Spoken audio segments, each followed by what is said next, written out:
ELIZABETHTON, Tenn.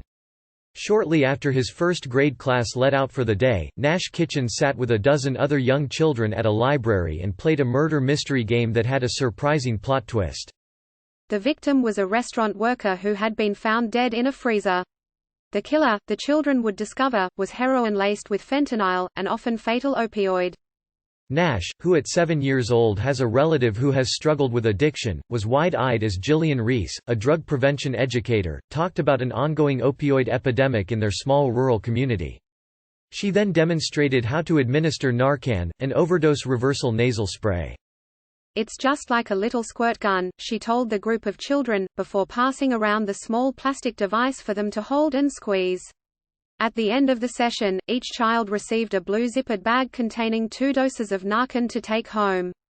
Like scores of communities across America, Carter County, Tennessee, which includes Elizabethton, has been struck hard by an opioid crisis that has ravaged families and reshaped how a generation of young people are being raised. Nationally, few cities have been spared as more than 400,000 Americans have died from opioid overdoses.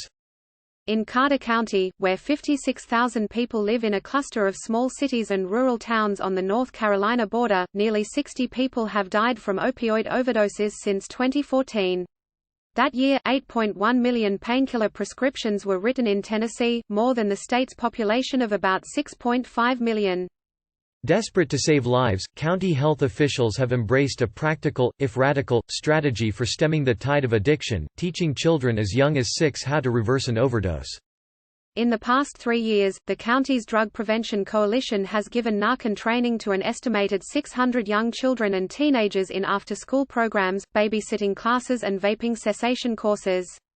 Some of the young people have in turn trained their peers and taken a leading role in distributing Narcan at community events, like a back-to-school bash last fall where one child gave out 70 doses. At least 100 young people have returned for additional doses, said Ms. Reese, the coalition's director, typically after going through their personal supply. But in a region where socially conservative attitudes prevail, and addiction is often seen as a sin, health workers have encountered strong opposition from residents, school boards and police officers who consider Narcan to be a waste of resources and the training inappropriate for children. Drug prevention educators in eastern Tennessee said many schools and some counties have rejected their requests to teach harm reduction training in class, or to allow them to distribute Narcan to students and parents on school grounds. "Lots of people say children don't need to think about these things," said Ms. Reese. "But I'd rather a kid should go through the trauma of giving Narcan than see their parent die." Sherry Barnett, the region's overdose prevention specialist for the state of Tennessee, said only 3 schools in 8 counties have allowed her to provide students Narcan training. "We're in the Bible Belt," she said, "and a lot of schools here don't like to admit drugs are a problem." To get around such obstacles, Ms. Barnett, a nurse practitioner, has provided Narcan training at community events like high school basketball games, tailgates and a summer camp. She has trained students at McDonald's, and in classrooms at the invitation of a sympathetic teacher. With first and second graders, she presents a picture of opioids, explains that if someone takes too much they can fall asleep and stop breathing, and then shows how to open, insert, squirt the Narcan spray, letting each child push the plunger.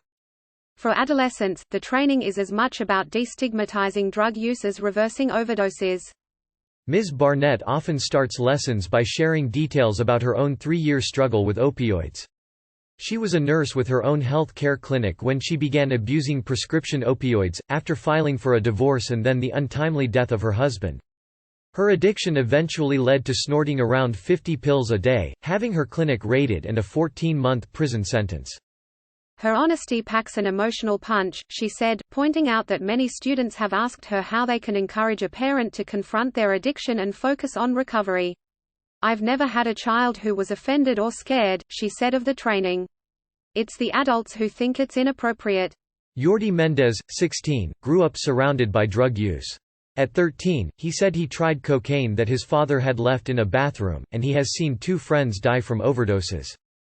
He was caught vaping at school and is among nearly 100 students who since June have received Narcan training because of court-ordered vaping cessation classes, taught by the Carter County Drug Prevention Coalition, the same group Ms. Reese leads.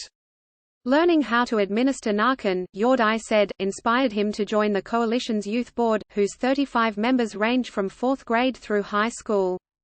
The youth board has come up with an array of strategies for reaching their peers, such as a mental health lending library with books on depression and anxiety. After finding that many children in low-income housing were taking care of their younger siblings, the coalition last March began teaching babysitting seminars that include Narcan training, along with lessons on changing diapers and first aid techniques. We've had a lot of experience with kids who find it easier to listen to other kids as opposed to adults, said Jocelyn Ma, 17, the youth board president, who teaches the class and created the murder mystery opioid game. The Elizabethton Public Library, where the recent murder mystery game was held, is on the front lines of Carter County's opioid crisis. The library's staff, who were first trained to administer Narcan 6 years ago, said they have found drugs in the bathrooms, hidden inside DVD cases and stashed inside James Patterson books, which are so popular that they have become a drop-off location for drug deals. And people frequently research drug treatment centers on the library's computers, which are the only source for free public Wi-Fi in the county. Others, librarians said, have offered to pay overdue book fees with strips of the opioid addiction treatment Suboxone. The library has taught Narcan lessons since 2016 as part of its parenting classes, and has also incorporated the training into its youth babysitting seminars, said Ashley Williams, the children's librarian, who often teaches the classes with Jocelyn. It's sad for our community, for our country, for everyone, that it's come to this, said Ms. Williams. But I feel like if we didn't do the training, it would be a disservice to the kids themselves. At the recent murder mystery session, the children ranged in age from 5 to 16. Several had been through the training before, but their parents thought they could use a refresher.